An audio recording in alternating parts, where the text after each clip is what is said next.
All right, we are back on HSN HBCU Sports Network with Miles and Japheth every Saturday, every Sunday at 12 p.m. Central Time.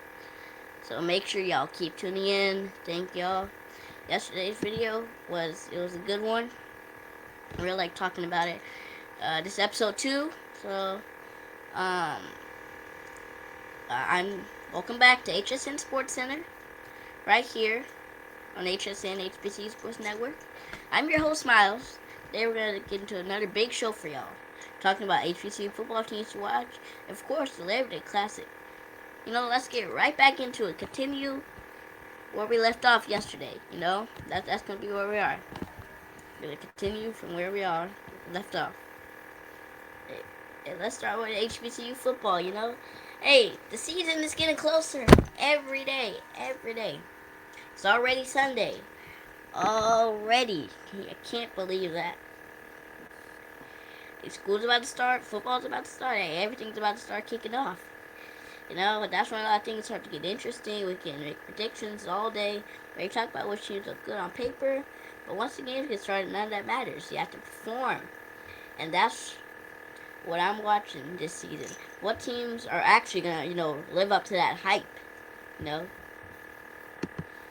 Because some teams, we might just say, oh yeah, they're gonna be the best. They're gonna be great. They'll be the best team. And then they just don't live up to the hype at all. They just underperform by a lot. This year, I want to see what teams actually live up to the hype, or was the hype too big for them, or they start under, but they come up on top later. Uh, yeah, I wonder which teams surprise everyone. That's what we're gonna find out here. All right, we're gonna take a quick break. Um,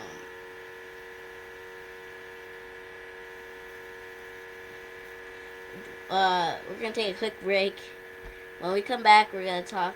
We're gonna be talking about one of the biggest rivalries in HBCU football, and I think you already know what it is. Come on, we've been talking about it almost every single day, every single time. Y'all should know by this part. Our break today is going to be one of our clips from yesterday about the MIAC. We're going to go to our third segment, which is going to be more national TV exposure for the MIAC. The MIAC are now going to be on ABC and ESPN, having more games on there than normal. Television exposure. The MIAC is scheduled to have 23 football games across ABC and ESPN, and also another handful of networks this season. That's important because when more HBCU games are available on major networks, more people have the opportunity to discover these programs.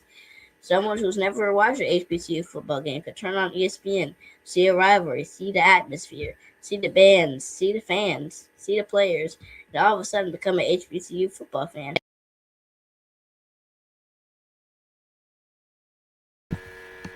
Alright, we are back after that short break. That was me from yesterday talking about the MIAC and how to get more exposure. Now, they have 23 games scheduled, ABC, ESPN. That's a lot more exposure, and that could help the MIAC in the long run. Next, let's get on, to this next segment. Y'all already know what I'm talking about. It's going to be that Labor Day Classic. Now, as I'm talking about the Labor Day Classic, you know, this is the big thing coming to play. This is supposed to be one of our biggest videos ever.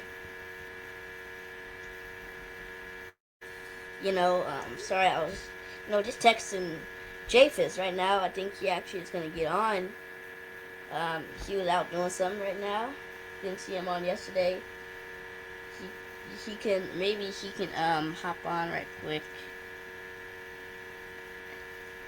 and get on. But for now, we're gonna talk about Prairie A&M versus Texas Southern, two of Hsn area rivalries, ESPN2, September 6th. I would know. Every time these two teams meet, there's something different, and that's why I'm watching this game closely. I'm going with, here's my pick, my Labor Day Classic pick.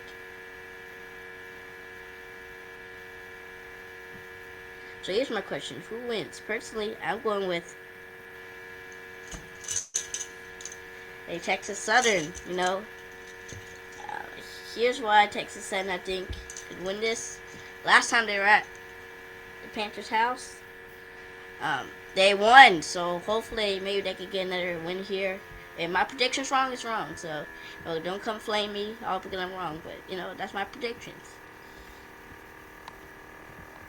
Yeah, but that's just my opinion. That's my prediction. Once September 6th is here, we'll know who was right.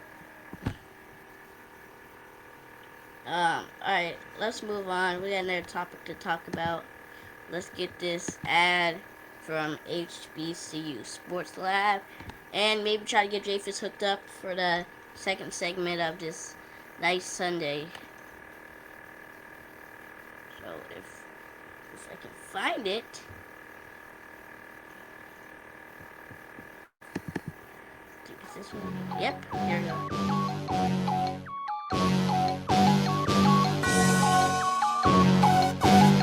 Yeah. I love my HBCU. And boy, I love it, love it. I love it, love it. I love my HBCU. And man, I hope my team they won. I hope my team they won. Yeah, man. I hope my team they won. I hope my team they won. Yeah. I tune into the HBCU Sports Lab to see if my team won or lost. If they lost, I'm quiet as a mouse. But if they won, keep tab. I'ma do the dab, yeah. Dr. Cavill, he know what he be talking about. Mike and Charles, they know what they be talking about. They compress the analytic data with this hip hop. If you know them like I know them, they gon' tell you if your team, if they won or lost, and who the ball. So listen to Professor, yes sir, and pay attention. Alright, thank you HBCU Sports Lab for providing us that ad. Japhis is sadly not going to get on today. He couldn't, his computer was acting up, just technical problem. So he is going to be on next Saturday and next Sunday, hopefully. And let's get into our third segment, teams to watch. Now let's talk about some teams HBCU football fans could keep an eye on. First team I'm watching is Texas Southern. And the reason I'm watching them is because I think, even after maybe a little bit of a down year, not really a down year, they went on a 6-game winning streak. This team could really be dangerous now with a new QB and Coach Dishman going into his third year head coach. Now everything's figured out. I think this team could be dangerous. Another team I'm keeping an eye on, Prairie View. They could go back to back in the SWAC. I'm just saying, that team is really good, and I like how they play. They're really, really good. And also, Prairie View, they have a strong offense now. They got a new QB though, so that is one thing I'm gonna be worried about for Prairie View. But if they can figure things out with this new QB, they should be just fine then. Also, another team I'm looking at is Del State. This Hornets team has some potential with this new FBS Sunbelt Conference QB. Remember, Sunbelt teams made the Coastal Carolina. He was in the college football playoffs. Wait, let me make sure.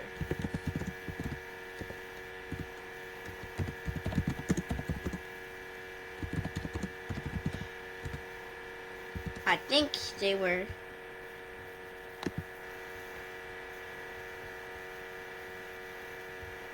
Yeah, they were this year. I'm pretty sure.